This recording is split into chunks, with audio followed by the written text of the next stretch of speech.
আগামী বছর থেকে শিক্ষার্থীদের নতুন কারিকুলামের বই পড়ানো হবে না, ফেরা হবে পুরনো পাঠ্যক্রমে। এক সপ্তাহের মধ্যেই বই ছাপানোর কাজ শুরু হবে।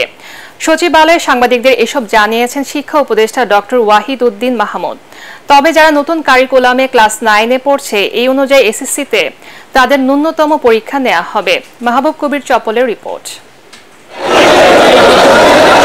মঙ্গলবার কয়েকশো শিক্ষার্থী সচিবালয়ে ঢুকে এইচএসসি পরীক্ষা বাতিলের ঘোষণা দিতে বাধ্য করে। পরদিন আবার পরীক্ষা নেওয়ার দাবিতে আন্দোলন করে অনেক শিক্ষার্থী, যার সমালোচনা করেন শিক্ষা উপদেষ্টা। তারপরও সরকার পরীক্ষা বাতিলের সিদ্ধান্তেই অটল আছে বলে জানান তিনি। এর পক্ষে বিপক্ষে যুক্তি রয়ে গেছে।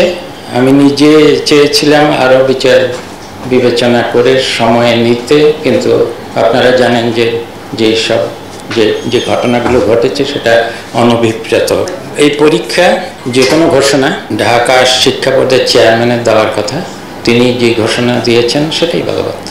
নবম শ্রেণী ছাড়া নতুন ক্যারিকুলাম বাতিল করা হচ্ছে বলেও জানান উপদেষ্টা।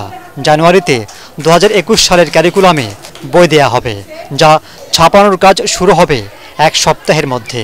ক্লাস 9-এর শিক্ষার্থীদের ক্ষেত্রে কি করা হবে তাও জানান উপদেষ্টা।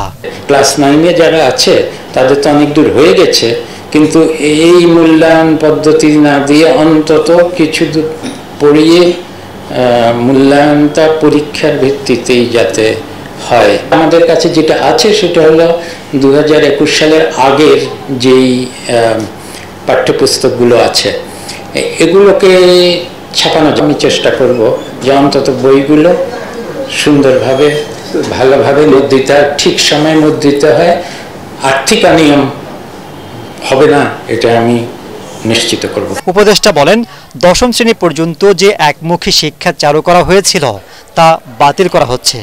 নবম শ্রেণীতে বিজ্ঞান, মানবিক ও ব্যবসায়ী শিক্ষা বিভাগ নিয়ে পড়তে পারবে শিক্ষার্থীরা। ক্লাস 10-এ আবার বহুমুখী, সে যারা বিজ্ঞান পড়তে চায়, যারা কলা বিভাগে, তারা বাণিজ্য বিভাগে, এটা আমরা মনে করি স্কুল পর্যায় থেকেই শুরু না করলে কলেজে গিয়ে হঠাৎ করে তারা ওই লেভেলে পারে না। জোর করে শিক্ষা প্রতিষ্ঠানের প্রধানদের পদত্যাগে বাধ্য করলে ব্যবস্থা নেওয়ার হুঁশিয়ারি দেন উপদেষ্টা। জানান, দ্রুত সব বিশ্ববিদ্যালয়ে নিরপেক্ষ শিক্ষকদের ভিসি হিসেবে নিয়োগ দেওয়া হবে। ভালো ভালো মানুষ আছেন যারা। মাহবুব কবির চপল, এটিএন বাংলা, ঢাকা।